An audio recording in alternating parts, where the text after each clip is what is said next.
নমস্কার দর্শক বন্ধু, আপনারা সবাই নিশ্চয়ই জুডিওর নাম শুনেছেন। অনেকে তো জুডিও থেকে আশা করি শপিংও করেছেন। তো আজকে আমরা জুডিও না মানে জুডিও নয়, জুডিওর যে মানে জুডিও তো ব্র্যান্ডের নাম, তো জুডিওর যে মানে আসল কোম্পানি সেই ট্রেন্ডের রেজাল্ট নিয়ে ডিসকাশন করবো। তো রেজাল্ট কিন্তু গতকালই এসছে।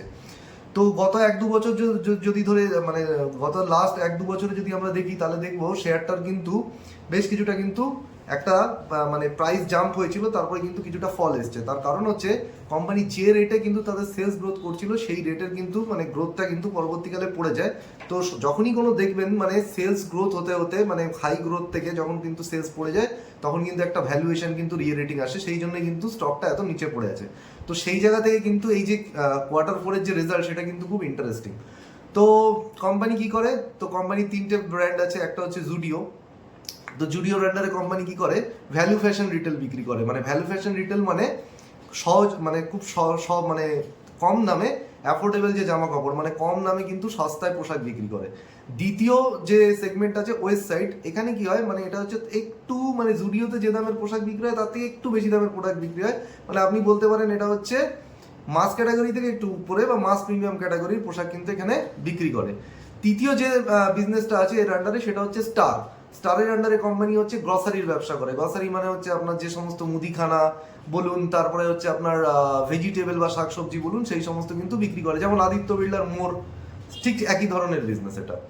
এবার কোম্পানির এই কোয়ার্টারের রেজাল্ট নিয়ে যদি আমরা ডিসকাশন করতে যাই তার আগে বেশ কিছু কথা আমাদের জেনে নেওয়া দরকার। তো কোম্পানির এই মুহূর্তে যদি আমরা দেখি 321টা ভারতের টোটাল 321টা কিন্তু শহরে কোম্পানির উপস্থিতি আছে, এবং টোটাল যদি রিটেল স্কোয়ার ফিট মানে কতটা অঞ্চল তারা, তো তাদের যে মোট রিটেল স্কোয়ার ফিট এরিয়া সেটা কিন্তু 17.7 মিলিয়ন কিন্তু তাদের total retail square feet area কিন্তু তারা জুড়ে রয়েছে। এবার কোম্পানির এই মুহূর্তে টোটাল স্টোরের সংখ্যা হচ্ছে 1286টা। টোটাল স্টোর কত, এই কোয়ার্টারের রেজাল্ট বেরোনোর পর 1286টা। এই 1286টার মধ্যে কিন্তু 300টা স্টোর হচ্ছে ওয়েস্ট সাইড স্টোর, 963টা স্টোর হচ্ছে কিন্তু জুডিওর স্টোর। তাহলে 963 প্লাস 300 হয়ে গেল 1263, এবং বাকি যে মানে 23-24টা স্টোর এটা কিন্তু ওই স্টারের স্টোর। তাহলে মোট 1286টা স্টোর রয়েছে। লাস্ট ইয়ার থেকে মানে 25 সাল থেকে যদি 26 সাল বলি, এই লাস্ট এক বছরে কিন্তু তারা ওয়েস্ট সাইডে 60টা স্টোর অ্যাড করেছে। কিন্তু আবার এই 60টা স্টোর অ্যাড করার সাথে সাথে পুরনো যে 8টা স্টোর সেগুলো কিন্তু তারা বন্ধ করে দিয়েছে। তার মানে নেট বলতে পারি 52টা স্টোর কিন্তু তারা অ্যাডিশন করেছে বা অ্যাড করেছে। ঠিক একইভাবে যদি আমরা জুডিওতে দেখি, জুডিওতেও কিন্তু গত এক বছরে কিন্তু 212টা স্টোর কোম্পানি অ্যাড করেছে, আবার 14টা স্টোর কিন্তু বন্ধ করেছে।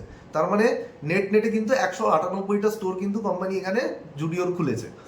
তাহলে সব থেকে ইন্টারেস্টিং পার্ট হচ্ছে যদি আমরা এই কোয়ার্টার দেখি, অর্থাৎ কোয়ার্টার 4 মার্চ কোয়ার্টার, সেখানে দেখব যে কোম্পানি 23টা ওয়েস্ট সাইড স্টোর অ্যাড করেছে। সারা বছরে কটা স্টোর অ্যাড করেছে বললাম, নেট অ্যাডিশন হচ্ছে 52টা। তাহলে 52টার মধ্যে 23টা অ্যাড করেছে শুধুমাত্র এই কোয়ার্টারে, মানে 50%-এর কাছাকাছি স্টোর কিন্তু এই কোয়ার্টারেই অ্যাড করেছে।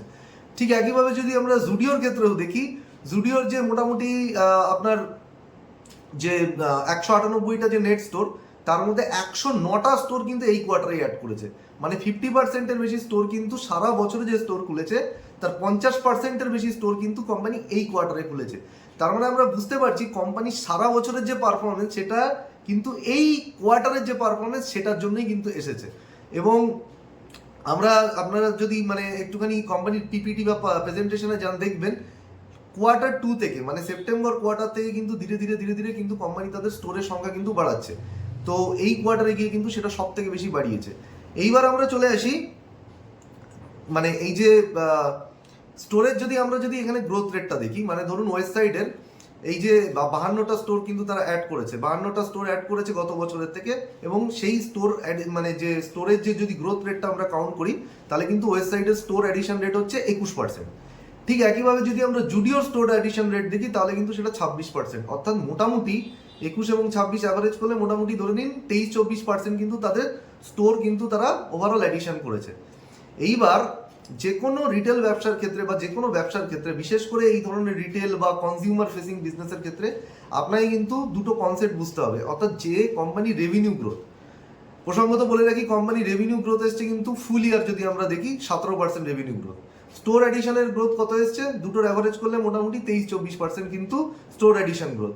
অর্থাৎ একটা মানে রিটেল কোম্পানির যে দুটো গ্রোথ, মানে দু জায়গাতেই গ্রোথ আসে, একটা হচ্ছে তার ভলিউম গ্রোথ আর একটা হচ্ছে প্রাইস বাড়িয়ে, মানে ভ্যালু গ্রোথ। ভ্যালু গ্রোথ মানে কোনো জিনিসের প্রাইস বাড়িয়ে যে গ্রোথ আসে, আর ভলিউম গ্রোথ বলতে বোঝায় যত বেশি সংখ্যায় সেটা বিক্রি হচ্ছে। এইবার ব্যাপারটা হচ্ছে, এটা আমরা প্রথমেই বলে নিয়েছি যে কোম্পানির যে মেন ব্যবসা সেটা তো জুডিও, আর জুডিও সবাই জানেন সেটা কিন্তু আপনাকে কম দামে ভালো মানের পোশাক দেওয়ার জন্য কিন্তু কোম্পানি এই ব্যবসা খুলেছে। সুতরাং এই ধরনের ব্যবসায় কিন্তু প্রাইস বাড়ানোর কিন্তু খুব একটা জায়গা নেই। মানে এই যে গ্রোথটা এসছে, রেভিনিউ গ্রোথ, সেটা কিন্তু প্রাইস বাড়িয়ে কিন্তু কোম্পানি আনেনি। তাহলে এই গ্রোথটা এসছে সম্পূর্ণভাবে কিন্তু ভলিউম গ্রোথের জন্য। এবার ভলিউম গ্রোথ কোথা থেকে এসছে? সম্পূর্ণ ভলিউম গ্রোথ কিন্তু এসছে এই যে কোম্পানি স্টোর এডিশন করেছে সেই স্টোর এডিশন থেকে। মানে আমরা বললাম ওয়েবসাইট এবং জুডিও মিলে প্রায় 23-24% কিন্তু রেটে তারা স্টোর এডিশন যেটা করেছে, সেই স্টোর এডিশনের জন্যই কিন্তু তাদের রেভিনিউ গ্রোথ এসছে কিন্তু 17%। এবার আপনি বলবেন এই যে 23-24% তো স্টোর এডিশনের গ্রোথ, তার রেভিনিউয়ের গ্রোথ কত এসছে? রেভিনিউয়ের গ্রোথ এসছে 17%। তো রেভিনিউয়ের গ্রোথ মোটামুটি কিছুটা কমে গেল কেন? কারণ আমরা প্রথমেই বলেছি যে ভলিউম গ্রোথেরও কিন্তু আবার দুটো পার্ট আছে। একটা হচ্ছে আপনার নতুন স্টোর থেকে কি গ্রোথ এসছে, আর 2 নম্বর হচ্ছে তাদের পুরনো স্টোর থেকে কি গ্রোথ এসছে। এখানে যদি আমরা দেখি যে কোম্পানির পুরো গ্রোথটা এসছে কারণ তারা একের পর এক নতুন স্টোর খুলে গেছে, সেজন্য। পুরনো যে সমস্ত স্টোর আছে সেখান থেকে কিন্তু কোম্পানির কোনো গ্রোথ আসেনি। তার মানে এখান থেকে আমরা বুঝতে পারছি যেটা সেম স্টোর সেলস গ্রোথ কিন্তু একটা গুরুত্বপূর্ণ ম্যাট্রিক যে কোনো রিটেল কোম্পানির ক্ষেত্রে, বা যে কোনো রিটেল জুয়েলারি হোক বা রিটেল অ্যাপারেল হোক, সব ধরনের কোম্পানির ক্ষেত্রে এখানে কিন্তু সেম স্টোর সেলস গ্রোথটা কিন্তু একটা গুরুত্বপূর্ণ ম্যাট্রিক। সেখানে কিন্তু এটা বাড়েনি, সেম স্টোর সেলস গ্রোথ কিন্তু কোম্পানির বাড়েনি। কোম্পানির পুরো গ্রোথটা এসছে কিন্তু এই নতুন স্টোর থেকে, নতুন যে সমস্ত স্টোর তারা এডিশন করেছে সেখান থেকে। এইবার কোম্পানির বেশ কিছু মানে গ্রোথ ড্রাইভার, মানে যেগুলো খুব ইম্পর্টেন্ট মানে ফ্যাক্টর আগামী দিনে যেগুলো কোম্পানির জন্য গুরুত্বপূর্ণ, সেরকম বেশ কিছু জিনিস নিয়ে আমরা আলোচনা করব। মানে কোম্পানি নতুন নতুন কি কি কাজ করছে। প্রথম কথা বলতে গেলে কোম্পানি এই প্রথমে দেখবেন যে প্রথমে তারা আজ থেকে কয়েক বছর আগে শুধুমাত্র তাদের প্রেজেন্স ছিল, মানে জুডিও স্টোরগুলো ছিল কিন্তু বড় বড় শহরে, মানে মেট্রোপলিটন সিটিজ যেগুলোকে বোঝায়, এবং তার সাথে সাথে দেখবেন এই যে টায়ার 1 সিটিজ, মানে বড় বড় শহরে কিন্তু মোটামুটি তাদের প্রেজেন্স ছিল। এখন কিন্তু তারা দেখবেন মফস্বল যে সমস্ত জায়গা আছে সেখানেও কিন্তু বিভিন্ন জায়গায় কিন্তু স্টোর খুলেছে। মোটামুটি আমি যেখানে থাকি সেটাও কিন্তু মোটামুটি মফস্বল অঞ্চল বলা যায়, টায়ার 2 সিটিজ। আমাদের বাড়ির পাশেই জুডিও স্টোর আছে। তো বিভিন্ন জায়গায় কিন্তু জুডিও এই টায়ার 2, টায়ার 3, টায়ার 4 সিটিজে কিন্তু নিজেদের প্রেজেন্স বাড়াচ্ছে, স্কেল করছে। তার মানে ব্যাপারটা হচ্ছে, মানে যেখানে কিন্তু হিউজ পপুলেশন রয়েছে এবং হিউজ ডিমান্ড রয়েছে, মানে কম দামে ভালো পোশাক, এই পোশাকের কিন্তু হিউজ ডিমান্ড রয়েছে, সেই সমস্ত জায়গায় কিন্তু তারা স্টোর খুলছে। তো প্রায় 80টা স্টোর কিন্তু তারা এই টায়ার 2 থেকে টায়ার 4 সিটিজে কিন্তু তারা ওপেন করেছে লাস্ট 1 বছরে। তো এটা হচ্ছে কোম্পানির জন্য একটা গ্রোথ ড্রাইভার। মানে আগে যত এই টায়ার 1, টায়ার 2 থেকে টায়ার 4 সিটিজ যে একটু শহরতলিতে যত তারা মানে বিস্তার লাভ করবে, ততই কিন্তু তাদের ব্যবসার জন্য ভালো।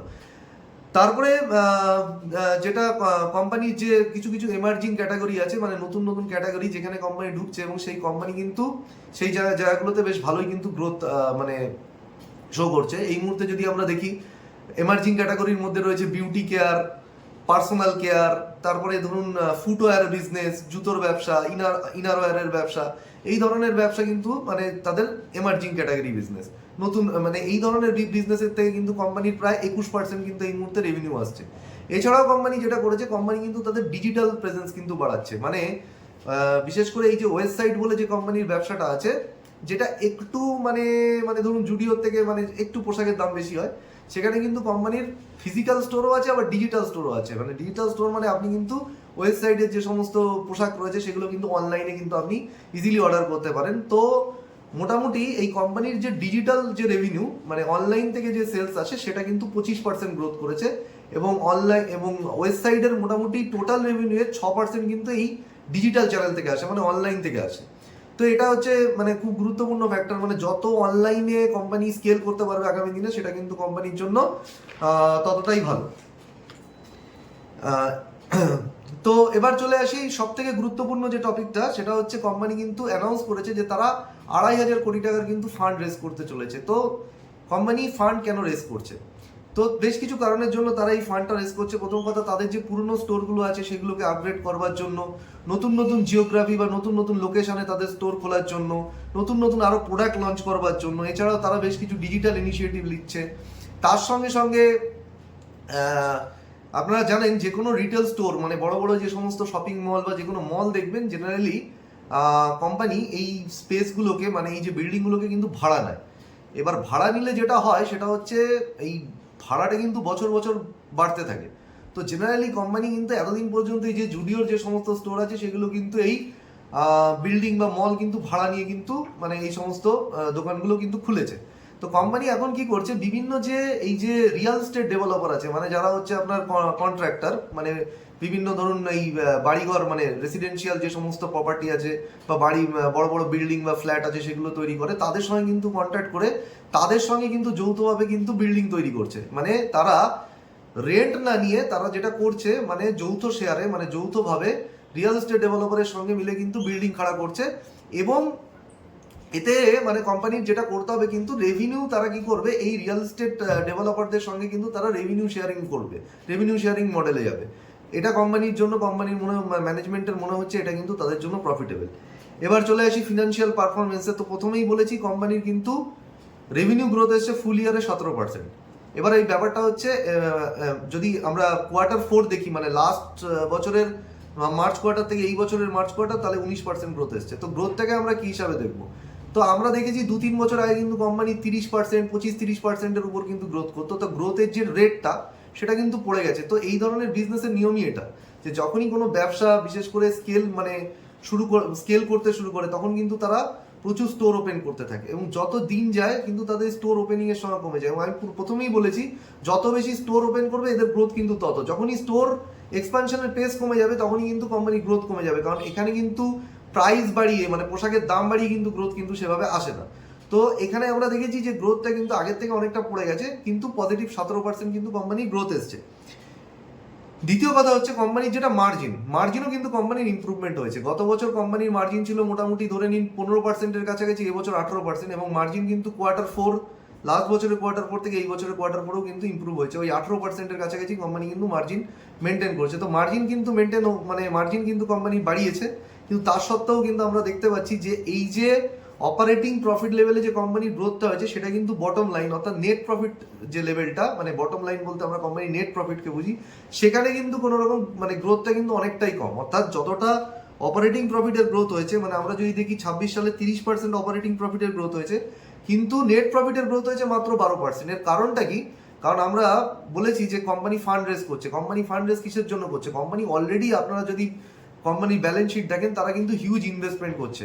মানে এই যে হিউজ ইনভেস্টমেন্ট করছে, তা হিউজ ইনভেস্টমেন্ট করবার জন্য কিন্তু তাদের যখন মানে হিউজ ইনভেস্টমেন্ট তারা কিসে করছে? তারা অ্যাসেট কিনছে, তারা বিভিন্ন অ্যাসেটের পেছনে ইনভেস্ট করছে। তাই অ্যাসেট যত মানে তারা ইনভেস্ট করবে তত তাদের ডেপ্রিসিয়েশন বাড়বে, এবং ডেপ্রিসিয়েশন যদি বেড়ে যায় তাহলে কি হবে?